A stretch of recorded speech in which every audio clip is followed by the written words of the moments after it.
抑鬱症係一種常見嘅精神疾患。抑鬱症唔單止會影響患者嘅日常生活，仲可能會增加自殺風險。抑鬱症有幾種類型，當中重度抑鬱症嘅情況就比較嚴重。重度抑鬱症嘅主要症狀包括持續情緒低落、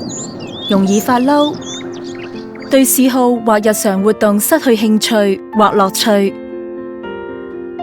食慾同體重明顯減少或增加、失眠或嗜睡、認為自己冇用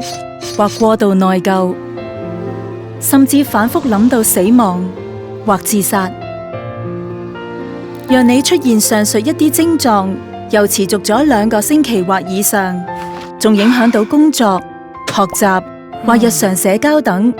就應該尋求醫生或者臨床心理學家嘅專業評估同協助，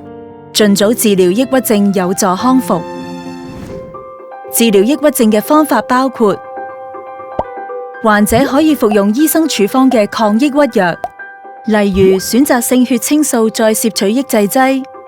同血清素及去甲腎上腺素再攝取抑制劑，能夠有效舒緩抑鬱症嘅症狀同預防復發。亦可以透過心理治療，例如認知行為治療，協助患者審視負面同消極嘅思想同埋行為模式，並鼓勵患者採用新想法同做法，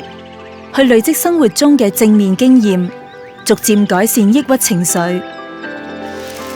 如果想協助患者，你可以鼓勵佢接受治療，邀請佢參與社交活動或做運動，多啲聆聽嚟支持佢，同埋留意佢嘅症狀變化。親友嘅支持同鼓勵可以令患者更有動力改善情緒㗎。